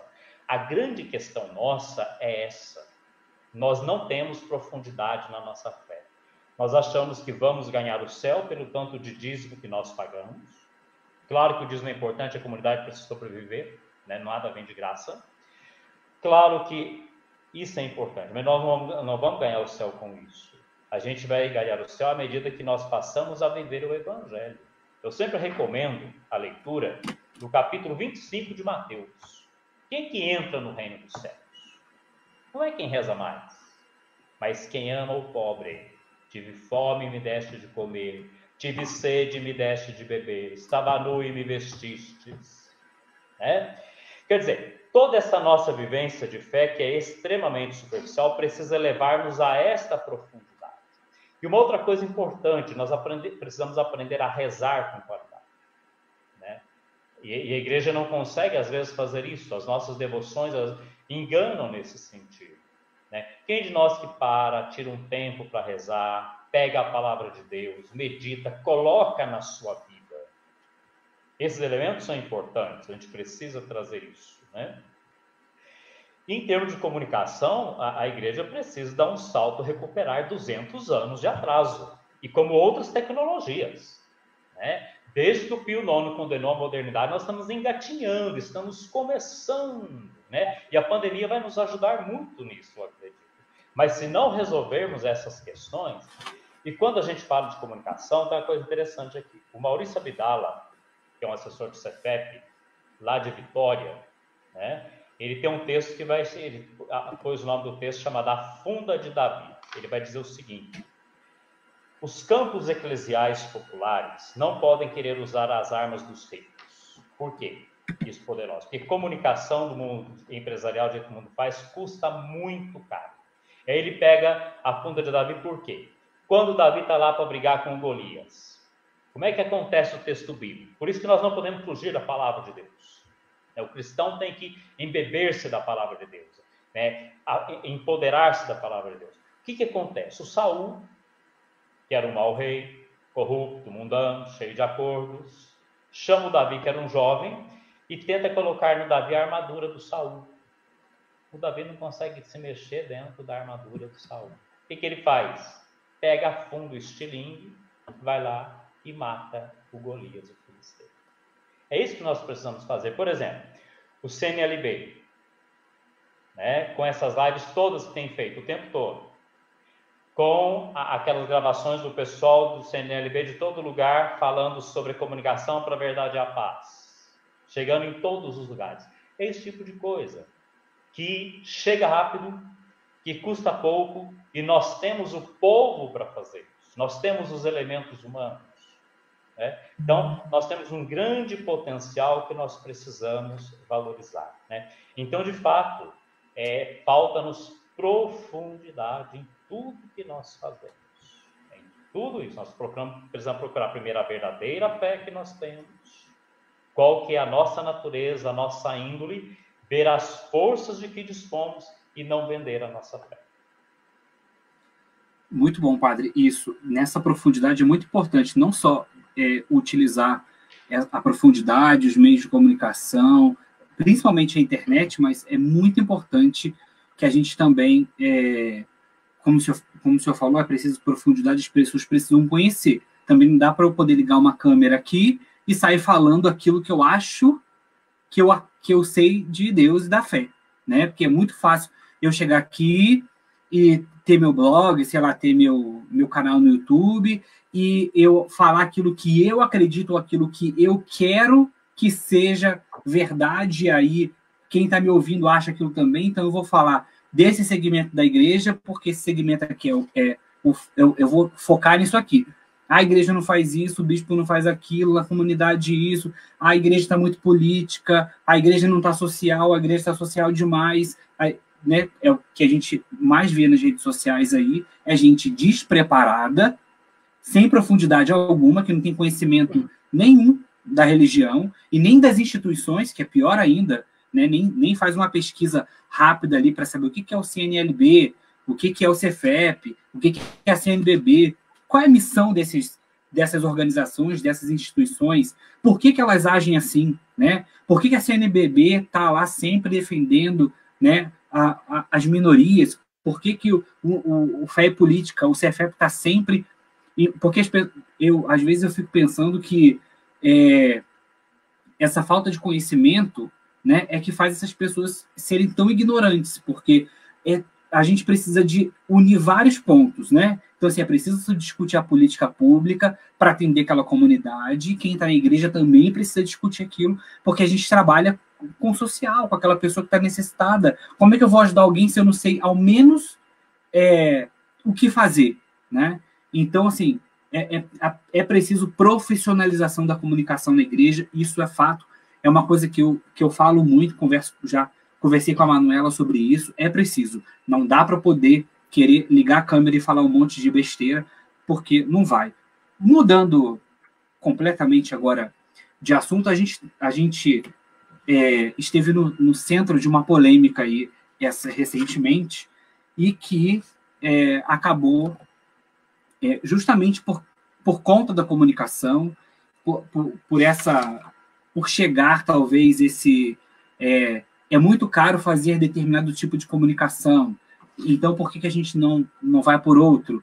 É necessário manter essa estrutura para que eu consiga chegar até as pessoas. A gente viu agora na pandemia que o tamanho da importância do celular, né? O tamanho da importância das redes sociais, o tamanho da importância do WhatsApp para a nossa vida, né? A gente que achava que talvez não fosse só as emissoras de TV, rádio, os jornais, as revistas, né, estavam aí para comunicar, a gente viu que isso não é o fato. E a gente acabou vivenciando uma realidade agora dentro da igreja. Foi aquela matéria da semana passada sobre a questão das TVs católicas terem ido pedir apoio ao presidente da República, né, de pedir dinheiro para conseguir se manter diante dessa realidade. São emissoras grandes, que têm estrutura, que comunicam, atingem a milhares de pessoas, né? E aí a gente voltou lá naquela questão, padre, lá do início, né, da evangelização, né? A gente está evangelizando, a gente está conseguindo, né, através disso, chegar às pessoas, aquelas de fato necessitam, tirando a parte devocional, de eu vou rezar o texto, fazer aquele momento lindo e maravilhoso que faz as pessoas chorarem, né? Então, assim, inclusive o CNLB, junto com a CNBB, a comissão de comunicação da CNBB, fizeram uma nota muito boa. Eu queria que a gente falasse um pouquinho sobre isso, porque como diz aqui lá em Mateus, né, ninguém pode servir a dois senhores, né? Então, assim, é muito importante ter esse cuidado, né? E isso, eu acho que nesse momento atual, eu diria que foi, assim, vou ser bem, assim, ipsilitris, foi um tiro no pé que eu acredito que principalmente esse grupo que esteve, né, barganhando essa situação acabou dando, porque tinha-se a oportunidade de fazer muito, a gente poderia construir uma coisa muito maior. Eu acho que, ao invés de unir, eu acho que nesse momento acaba afastando as pessoas e dividindo. Eu queria puxar essa conversa, que a gente falasse um pouco, a gente está falando de comunicação de paz, e talvez essa seja a missão desses meios de comunicação, mas falta aí um elemento que une? O que aconteceu? Qual foi aí se perderam no caminho? Se perdeu no caminho? Faltou o quê? É exagero? Não é? É uma situação, foi de fato um tiro no pé? Faltou comunicação, né? O que a gente pode trazer sobre isso, padre? Então, Bruno, é uma questão complexa, espinhosa e que, como todas as outras, tem vários lados. A gente precisa levar isso em conta. E a gente tem que falar do campo que a gente fala, como eu disse, né? A gente precisa falar do campo que a gente fala para que quem ouça e acompanhe entenda do que a gente está falando. Nos campos mais populares, que é o do CEFEB, do CNLB, de uma igreja mais comprometida com a questão social, etc. e tal, a repercussão foi extremamente negativa, né? E mesmo antes do Estadão fazer a matéria, né? Nós vimos aqui na hora, como foi falado, e o pessoal que a gente tem contato todo não conseguiu ver a reunião toda, e por diversos motivos, né? Primeiro porque esse governo representa a maneira como está lidando com a pandemia, né? É um governo que, primeiro, usa o nome de Deus em vão, então, para mim, é muito claro o pecado contra o segundo mandamento, né? Um governo que engana o povo mais tradicional, católico e evangélico, cristão, se posicionando contra o aborto, porque o povo tem essa índole, e a favor da família também, não sei que modelo de família. Quer dizer, para mim é um discurso muito enganador, né? E um discurso que não leva em conta as populações pobres, haja vista a política econômica que está sendo implementada, que não deu certo em lugar nenhum do mundo. A política, o Papa Francisco condena, né? Então, é um governo que não dá para se sentar com ele, né? Um governo que o presidente da República antes chamou a CNBB de banda podre da igreja, né? Então, essa é a primeira questão muito séria. Isso causou uma reação muito forte, muito grande, né, em quem tem essa percepção. A outra coisa que eu percebo há muito tempo é o seguinte: não todas, mas a maioria dessas TVs que se dizem, que são, agora se usa o termo de inspiração católica, elas também sempre têm uma programação que ela não traz o conjunto da Igreja Católica, né? A meu ver, não traz as ideias que a CNBB apresenta, que está contido nas diretrizes gerais, por exemplo, e, sobretudo, não contempla o lado de uma igreja mais comprometida com os povos. A maioria são canais que são devocionalistas. E aí o Bruno tocou na questão da devoção, né? Eu vou fazer uma leitura do seguinte: eu confesso, e eu acho que é bom que saibam disso, que eu não consigo ver TV católica. Pode ser uma deficiência minha, pode ser que um dia eu me converta e veja. Eu não tenho paciência, eu não consigo ver, né? Eu tento de vez em quando, mas não consigo, não dou conta, né? Salvo raríssimas exceções, né? Porque eu vejo que tem uma programação que prega para convertido. Eu acho que é um desperdício de dinheiro para não evangelizar. Que mantém, como eu falei, essa como é que chama? Essa devoção que tem a sua importância. E aí eu reconheço que muitas pessoas, sobretudo nesse tempo agora de isolamento social, que não tem celebração presencial, se beneficia disso. Isso é muito bom, acho que tem que ser feito, mas precisa ir além disso, né? Ir muito além disso, ser um instrumento que evangeliza. Eu já ouvi de uma pessoa a seguinte leitura sobre as TVs católicas, falando o seguinte: olha, as TVs católicas chegaram na igreja no fim da televisão. Não que a televisão vai acabar, mas vai diminuir muito a sua importância. Era hora de estar pensando em outras mídias, né? Então a gente percebe isso claramente. Depois daquela reunião, a maneira como, né, os representantes dessas TVs foram, elogiaram o presidente, elogiaram o governo, né? A gente sabe que tudo isso é em busca de benesses, né? Teve alguém que contestou, dizendo que na nota do CNBB apareceu a palavra barganha que não existiu lá. Bom, para bom entendedor, um pingo é letra, né? Você conhecendo a legislação brasileira sobre comunicação e vendo lá reunido com o presidente, sabe que é barganha, né? Não precisa estar escrito, registrado em cartório, nem nas tábuas da lei, né? Não precisa ser muito esperto, nem muito formado, né? É uma barganha. Então, isso criou uma reação muito forte.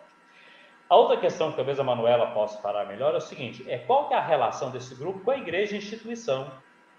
né? A CNBB, né, embora a CNBB canonicamente não interfira nas dioceses, a gente sabe disso, né, o bispo diocesano, embora participe da CNBB, ele é a autoridade máxima na sua diocese, não é obrigado a seguir normas da CNBB, mas a CNBB congrega todos os bispos, né, e tem uma comissão para comunicação.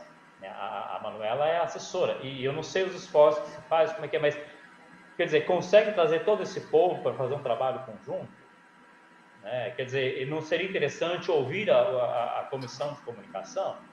São perguntas que as pessoas fazem. Eu estou colocando aqui, Bruno, não é só o que eu penso, é o que chega para a gente, né?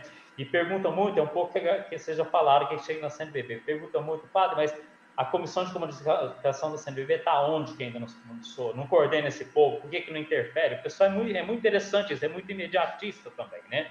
E não entende que o processo é outro. Mas quer dizer, no meu campo, a sensação que eu tive é que de extrema irritação do povo com aquilo. E mais sério que isso, a reunião foi chamada por um grupo de parlamentares que se auto-intitula Bancada Católica. Né? Isso cria um mal-estar enorme, porque a gente sabe que a igreja não tem bancada católica. E o termo bancada... Não é institucionalizado, né? Exato. E o termo bancada nem institucionalizado e nem com apoio do povo. Né? Porque a gente tem que ter presente também o seguinte, a Igreja do Brasil é representada por diversos organismos do povo de Deus.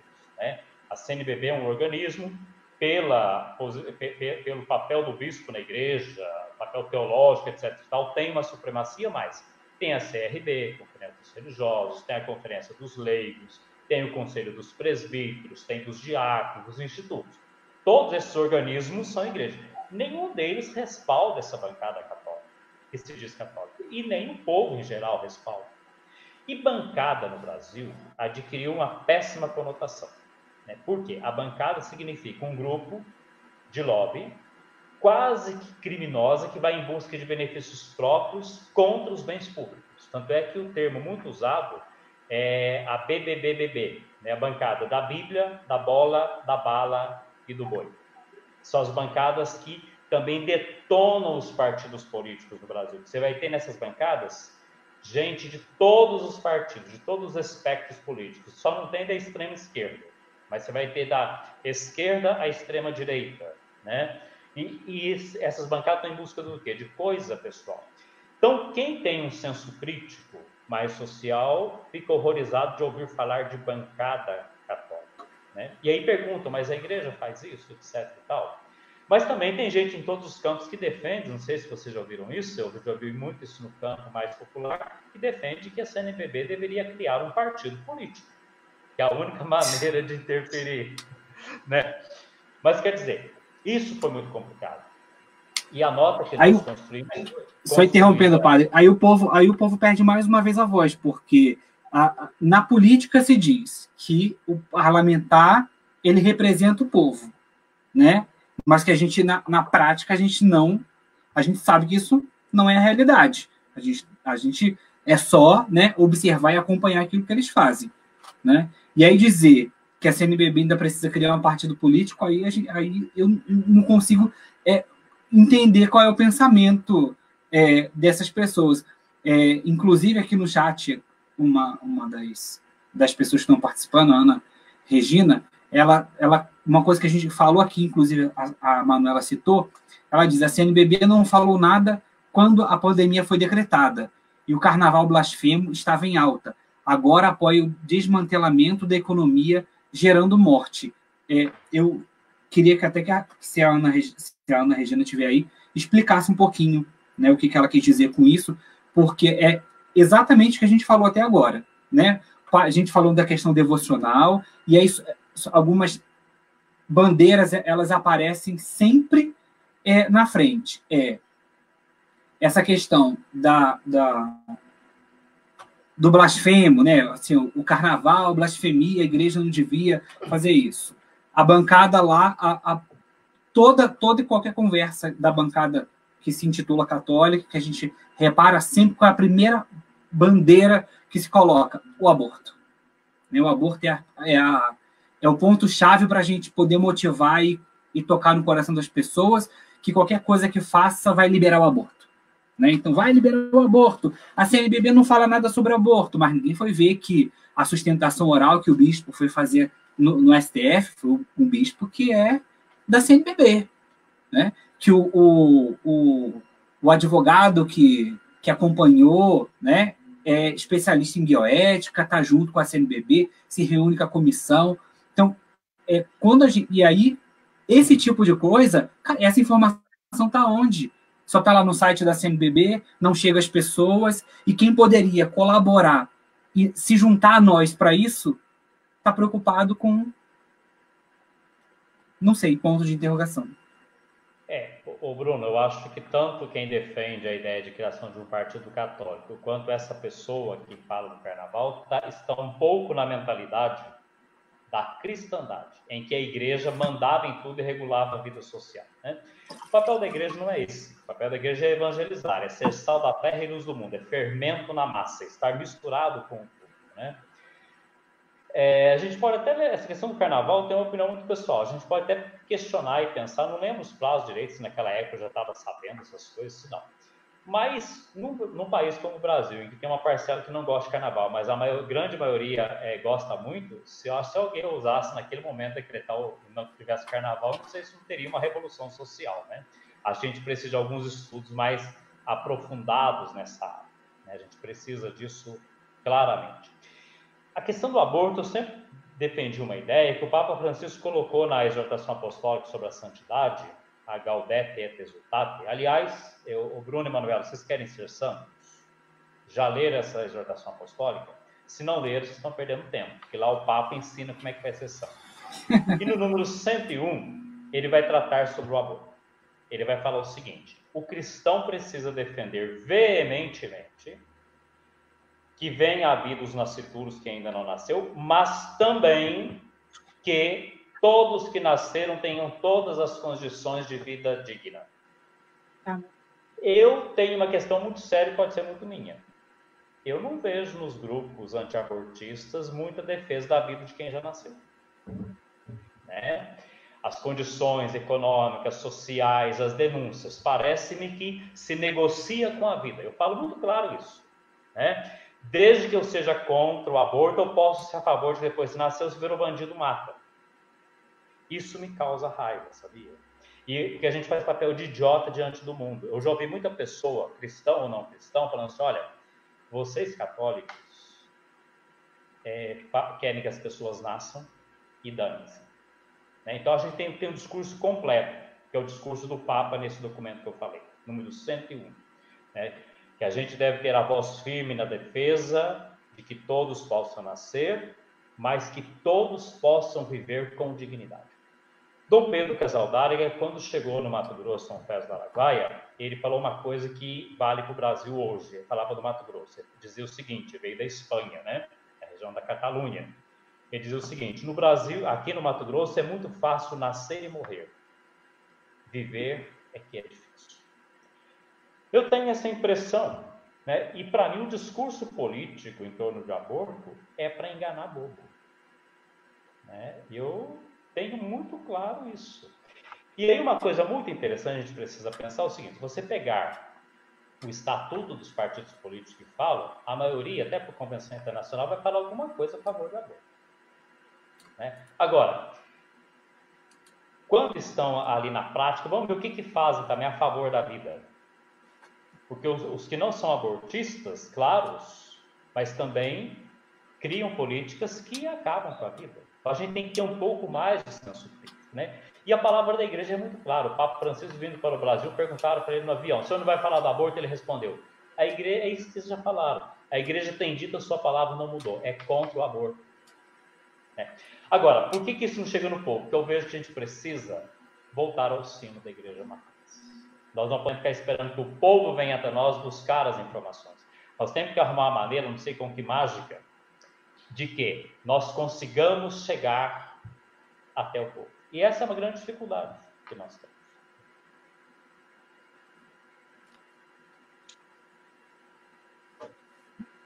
Manu, antes de passar a palavra para você, eu quero agradecer o pessoal que está participando aqui, o Padre Newton, tem muita gente aqui participando. A Ana até acabou de comentar aqui que a OMS tem, conforme notícias veiculadas em meios de comunicação, facilmente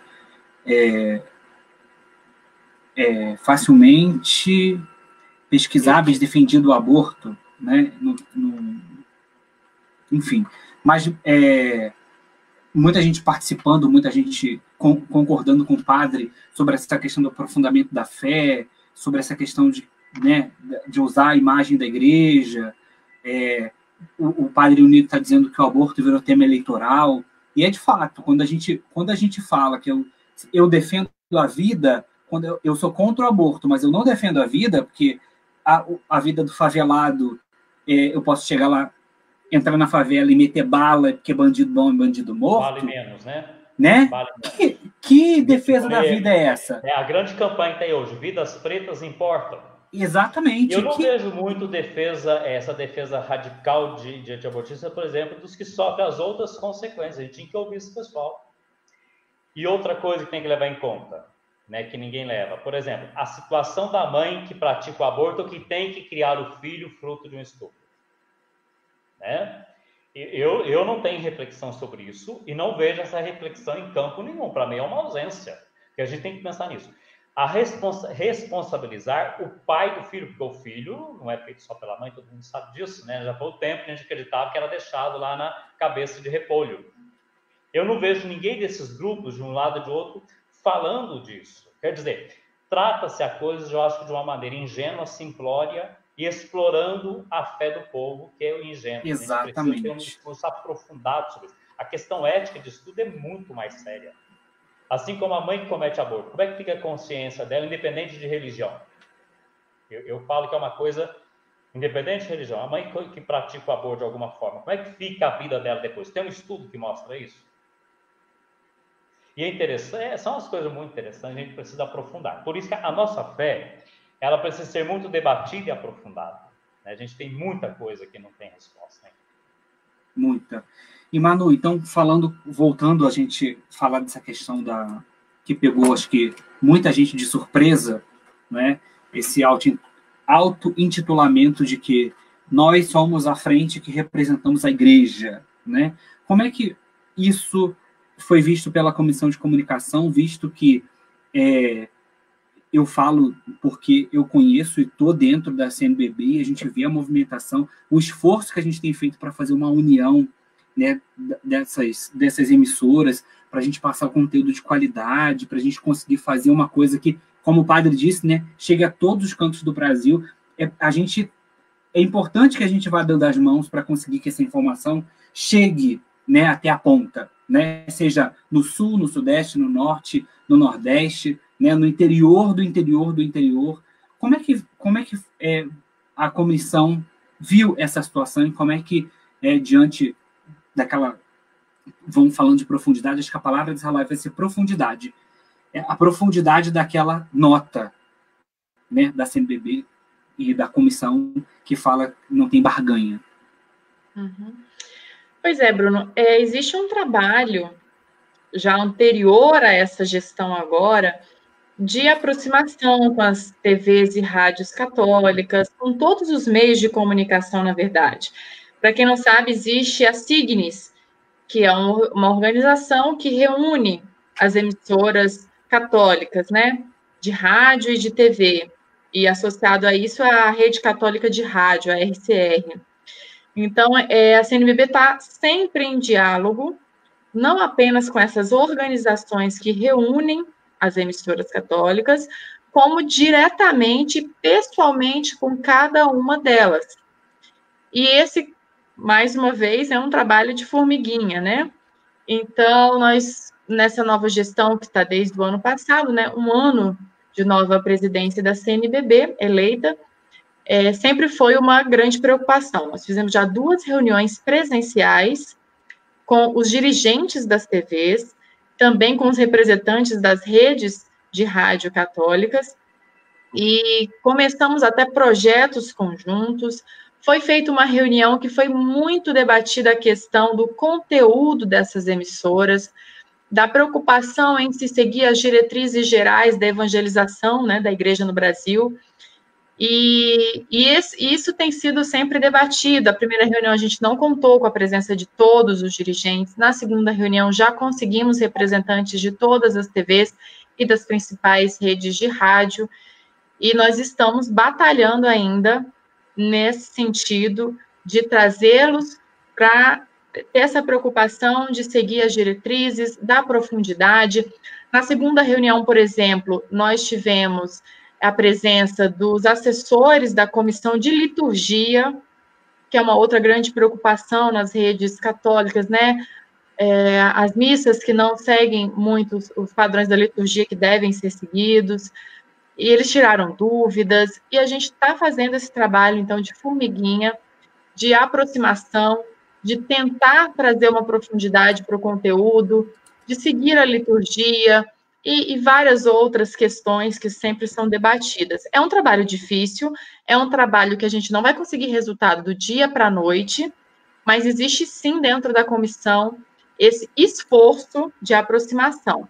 Como a gente disse mesmo na nota, cada TV, cada emissora, ela tem uma natureza diferente, né? Então, nós temos emissora que é regida por um grupo empresarial, por empresários mesmo.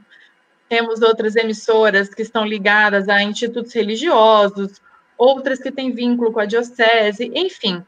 São naturezas distintas, são conteúdos distintos, formas de evangelização completamente diferentes, linhas editoriais, enfim. E a CNBB, ela não tem poder sobre essas TVs, né? Ela não pode chegar com uma ordem sobre essas TVs, mas ela tenta, sim, uma aproximação, um entendimento e uma forma de trazer essa comunicação católica para um objetivo de, como você disse, Bruno, a palavra da live é profundidade. Então, tem sido bastante esse tema que está sempre nas nossas reuniões das emissoras católicas também. E tem sido esse o nosso trabalho como comissão.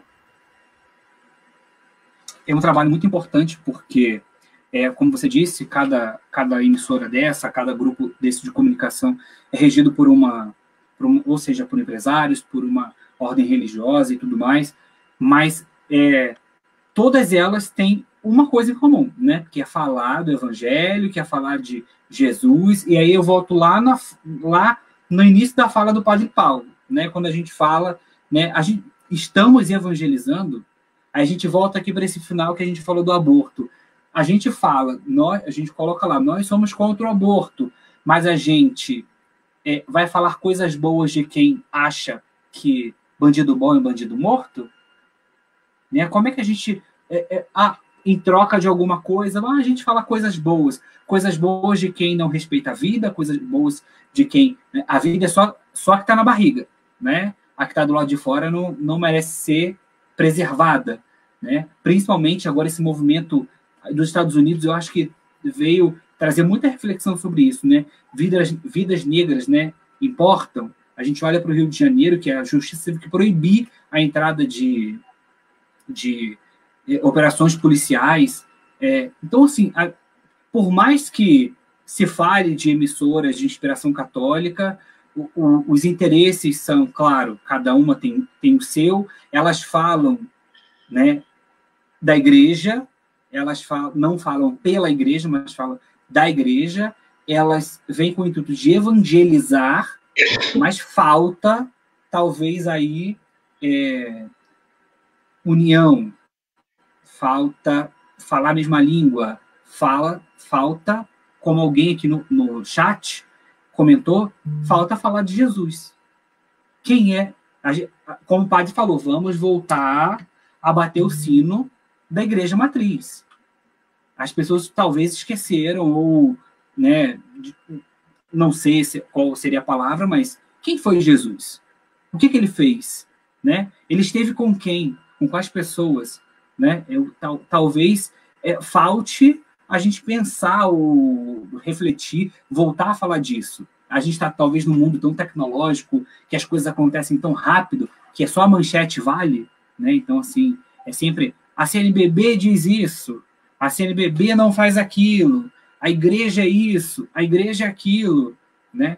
Mas e você como cristão, Você, como, né, aquele fiel que está lá na comunidade, faz isso? Colabora com isso?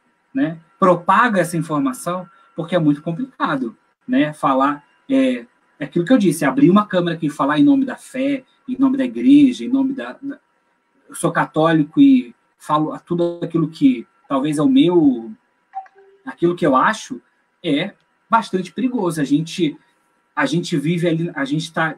Essa situação talvez tenha sido um limite para talvez saia do muro. Vamos abrir uma reflexão do que de fato a gente quer, o que a gente quer comunicar. Eu acho que talvez falta isso, falta falar de Jesus. Eu acho que a comissão de comunicação tem um papel fundamental. O pessoal que está falando das pastorais, das PASCOM, né?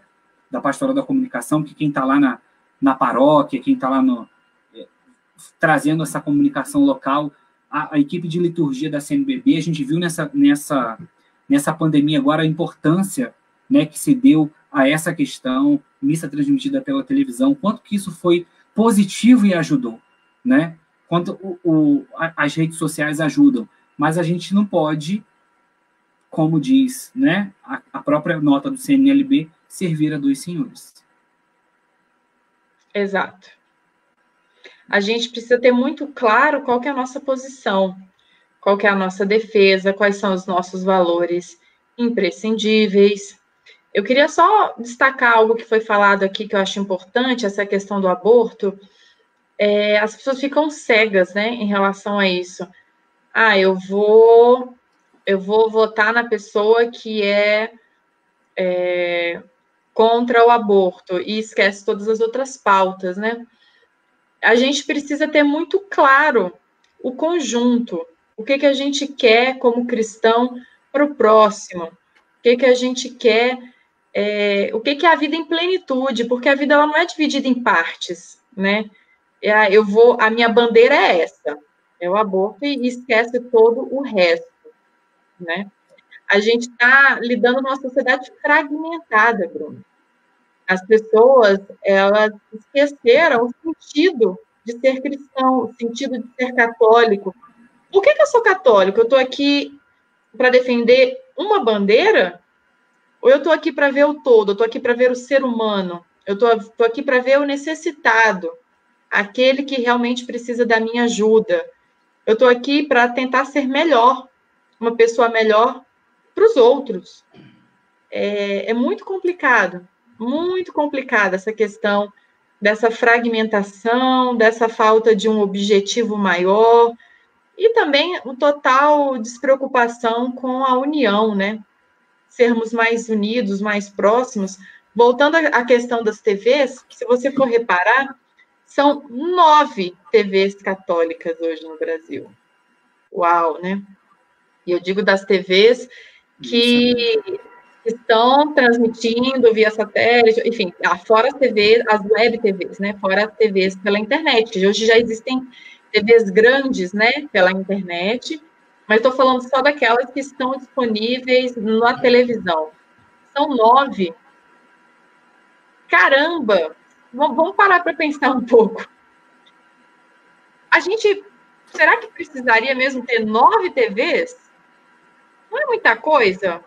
Será que esse esforço não poderíamos unirmos alguns desses canais? Até porque existem, por exemplo, 2 TVs de uma mesma organização religiosa.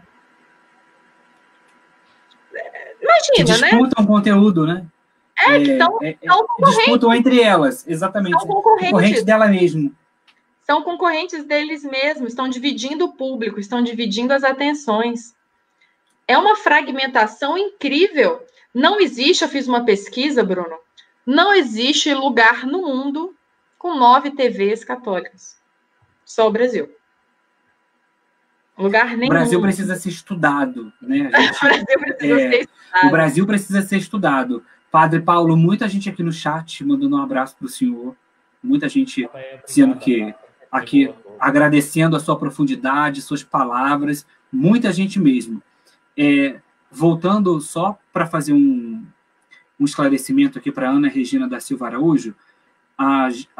Pelo menos pelo que já deu para perceber aqui, ó, e eu digo em meu nome, da Manuela, que eu conheço pessoalmente, do Padre Paulo também, a gente aqui, né, não está só falando a questão do aborto da boca para fora, né? Esse questionamento de que a gente defende, né, a vida sim, mas a gente tem que defender a vida, pelo que a gente já conversou aqui, deu para perceber, Ana, que assim, a gente é contra o aborto, sim. A gente é contra o aborto e a favor da vida. Mas não é só contra o aborto e a favor da vida de quem está na barriga, daquela situação do abortar ainda, né, no embrião, no feto pequenininho, não. A gente tem que defender a vida, diz, né, da concepção até a morte natural. Eu falo disso um pouco com mais profundidade, que na campanha da fraternidade que eu fui em defesa da vida, eu fui um dos formadores, né, na minha diocese. Então, eu fui a muitas comunidades conversar com as comunidades para falar sobre a campanha da fraternidade. Então, fui um multiplicador nesse sentido. Então, assim, eu lembro muito, quando a gente começava a falar disso, o pensamento comum é sempre: eu vou defender a vida, é aquela que está na barriga. Mas a que está do lado de fora, eu não defendo. Como disse aqui um excelente comentário do Juvenal Paiva, vota em quem defende o aborto, mas... vota em quem defende o aborto, mas vota no cara que exulta um revólver 38. É isso que a gente está falando. Defendo a vida só na barriga, né? Não defendo quem está aqui fora. Sou incapaz de ter uma música que diz, eu não lembro agora quem é o cantor que diz, é incapaz de olhar o outro que se pode ver, né? Então, assim, a gente é tão devocional, mas a gente não olha para quem está do lado. Para o morador de rua, para aquele que está sendo espancado, né? Para aquele que está necessitando de ajuda. Ana, defender a vida é defender a vida como um todo, em toda sua essência, na plenitude. Eu acho que é bom que isso fique claro, que nós somos, sim, contra o aborto e defensores da vida. Tinha um outro comentário aqui que eu queria colocar. Falando para Ana, mais do que isso. Para ser cristão católico de verdade, tem que defender a vida desde o nascimento até o seu fim natural, em todas as condições. Se você defende só o nascimento, você pode ser qualquer coisa, menos cristão católico da igreja que nós estamos. Por quê? Exatamente. A igreja sempre foi clara nisso. O Papa Francisco coloca isso muito forte naquele número que eu falei da Gaudete et Exsultate, mas isso é a moral da igreja. Isso é a moral da igreja, né? E quando a gente fala do discurso enganador do aborto, eu me lembro que um candidato a presidente da República se posicionava contra o aborto e tinha um apoio do setor da igreja, até que uma ex-aluna da esposa dele, veio dizer que não só praticou aborto, como defendia fazendo isso em sala de aula. O assunto acabou, não defenderam mais. Eu me lembro, isso foi alguns anos atrás, né? Então, para vocês verem como é que é a coisa. É isso, não pode ser ingênuo, né? É um assunto bastante polêmico, a gente sabe, né? É um debate assim interminável, mas assim, uma coisa é fato, né? É o que o senhor acabou de falar. A igreja, ela defende a vida, da concepção à morte natural, em todos os seus aspectos. Eu não posso, dentro da minha classe, daquilo que eu vivencio, eu defendo isso, eu condeno quem aborta, mas eu sou incapaz de defender o armamento. Muita gente está falando sobre isso, né? Defender a liberação do armamento, tudo mais, que de fato é isso, né? Para que eu preciso liberar o armamento? A não ser que seja para matar, né? Mas se é em própria defesa. Então cadê a defesa da vida? Eu coloco o seguinte: o 5º mandamento da lei de Deus, qual que é? Não matar. Foi revogado? Não. Você tem uma arma para quê? Ou você não está preocupado com a sua salvação, ou você é um idiota perfeito. Porque uma arma, se não é para matar alguém, vai ser usada contra você. Tem quer dizer, esse raciocínio ele é simplório, né? Muito simplório, muito superficial, mas é para entender. A coisa é mais complicada que isso. E pela minha convicção do evangelho, assim, eu prefiro uma igreja com cristãos corajosos a ponto de dar a vida pelo outro do que cristãos que querem usar armas para defender alguma coisa. Eu acho que não, para mim o evangelho que eu conheço não justifica de forma nenhuma. Tanto é que o Papa Francisco revogou a questão, né, mudou o catecismo da Igreja Católica nessas questões, em alguns pontos específicos da pena de morte, que antes era considerado algo válido em alguns estados, quando é feito pelo Estado algumas coisas, né? A posição da Igreja era essa. Ele mudou dizendo que hoje se tem mecanismos vários de resolver essa questão que não seja a pena de morte. Mas essa é uma discussão, enfim, enorme. Por quê? Porque além da questão teórica, a ética, ela é profunda e o nosso povo às vezes não consegue acompanhar. Exatamente. Por trás desses grupos favoráveis a isso e contra aquilo, tem um grande poder econômico, que é a grande questão, né? Estava acabando de dizer, antes de começar a nossa live, uma outra live que a Maria Lúcia Fatorelli estava falando, ela que é da CBJP hoje, a Comissão de Justiça para o CNBB, falando o quê?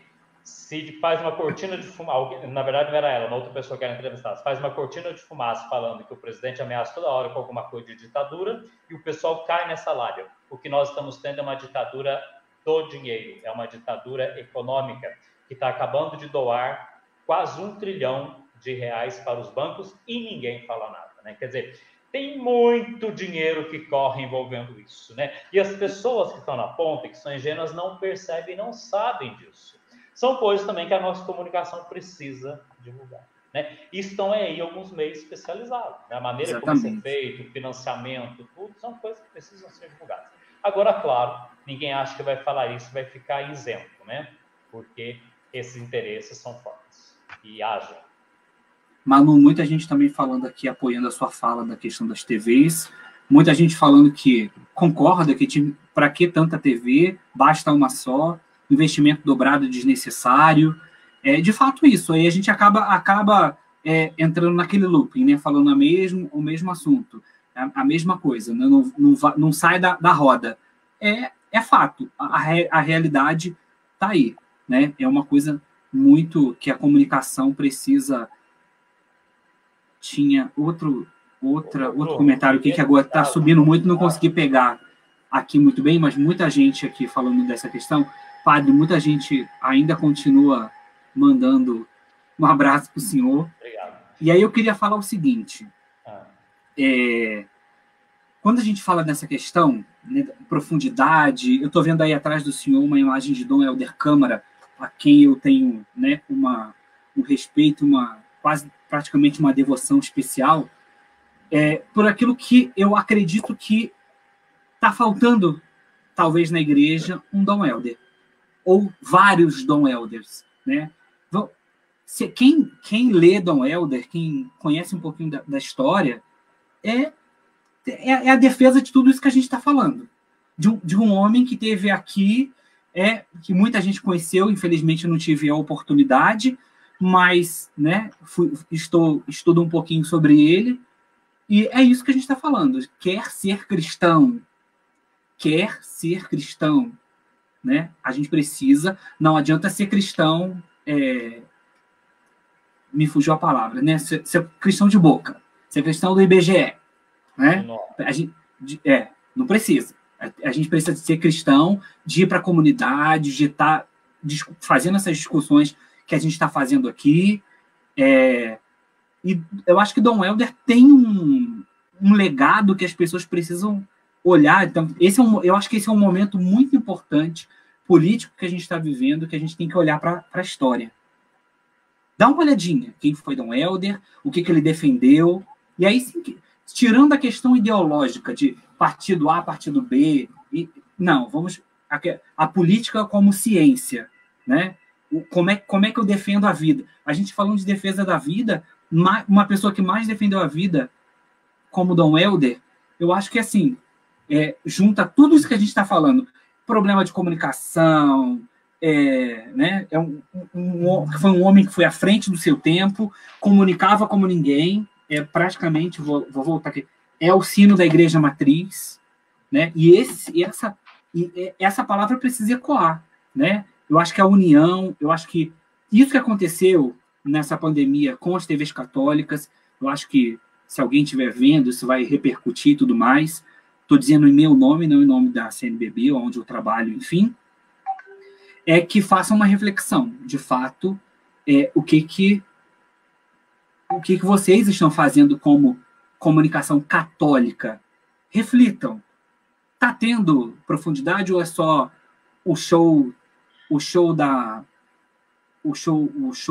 das sensações, como disse uma dos comentários aqui, né? É só em busca do lucro, do dinheiro, né? Vamos ser claros. Só em busca do dinheiro. Então, se eu faço isso, eu quero que isso aqui me dê retorno, eu vou evangelizar para ganhar dinheiro. Isso é muito complicado. Ô Bruno, quando você fala de Dom Helder, eu queria só retomar uma coisa, que a Manuela trouxe, a gente falou várias vezes, da profundidade. O Dom Helder, quem o conheceu de perto, pergunta, se for definir Dom Helder numa palavra, o que você falaria?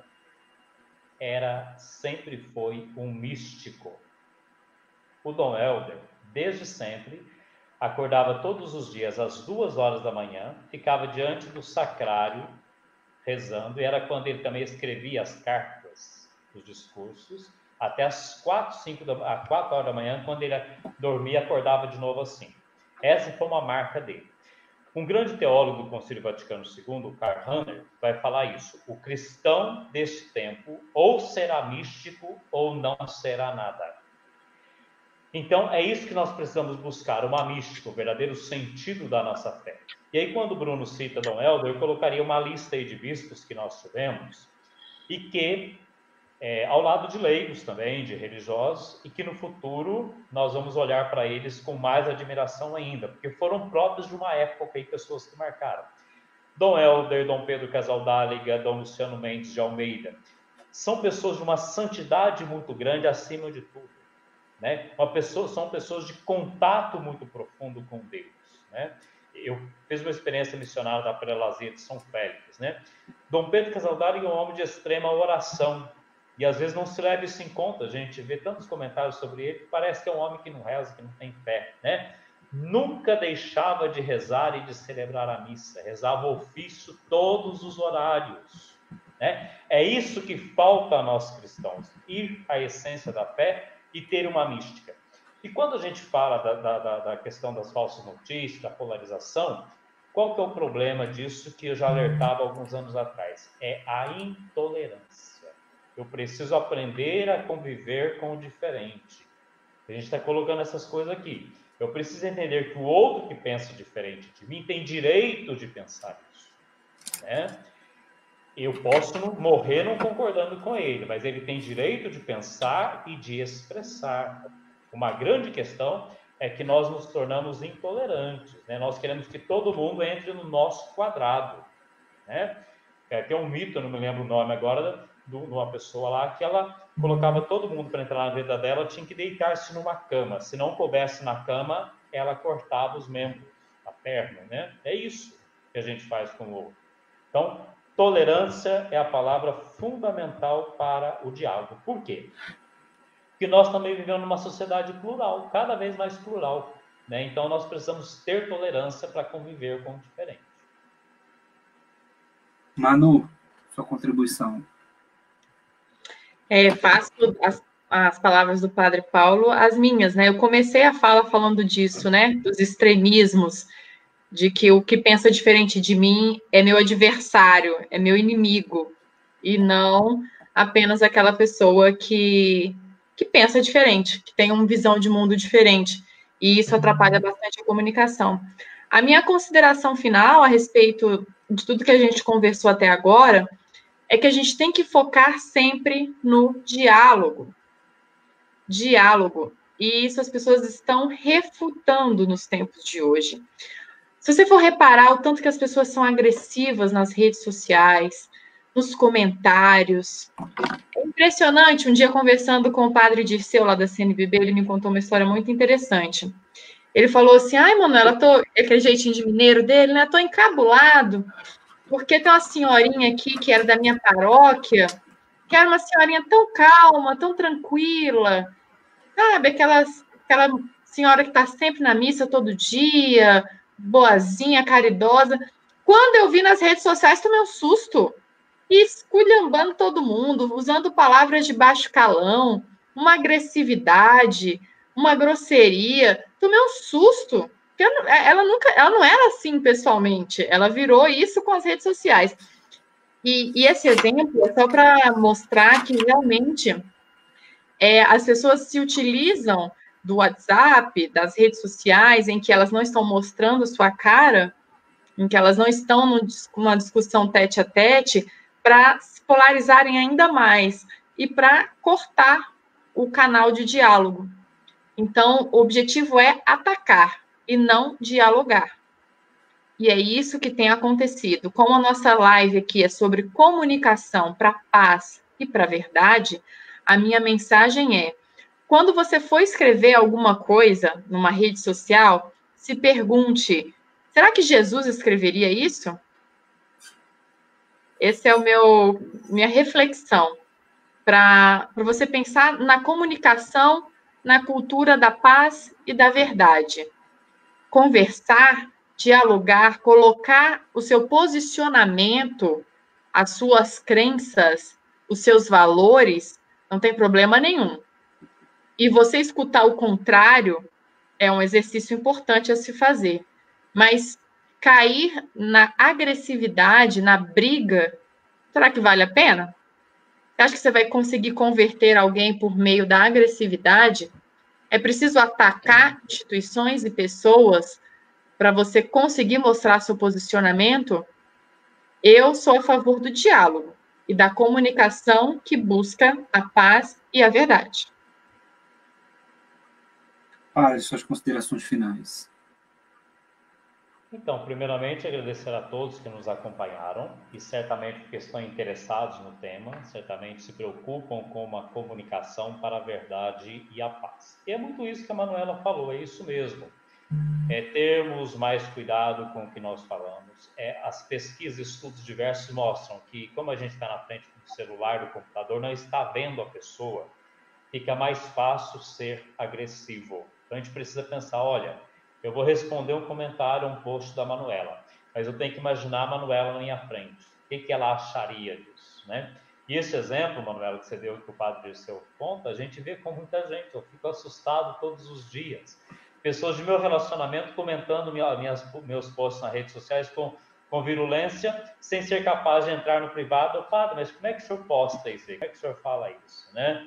Quer dizer, é esse o nível, né?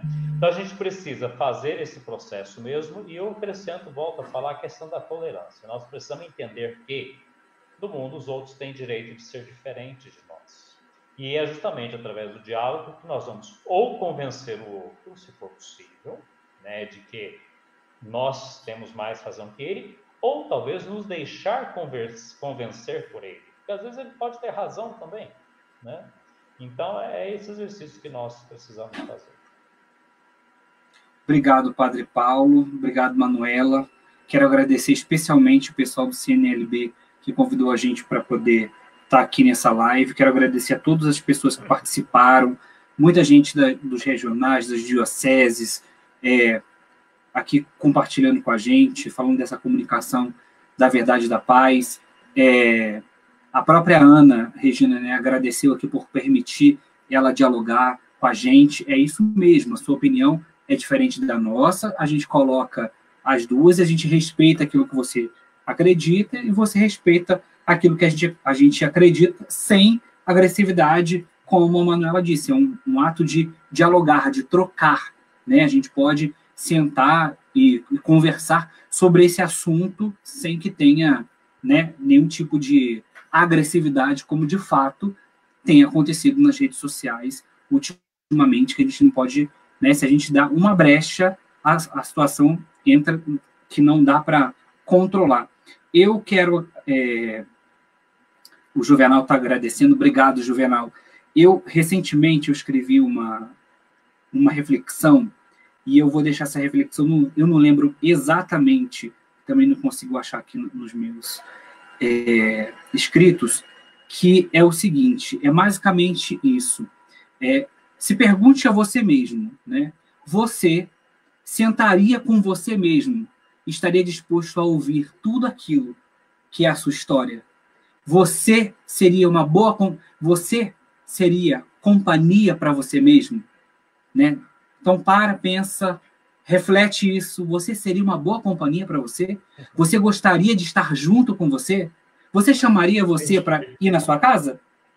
Você Ficaria chamaria... uma noite inteira conversando com você mesmo? Exatamente. Passaria uma noite inteira conversando com você mesmo. Então, assim, é de se pensar, né?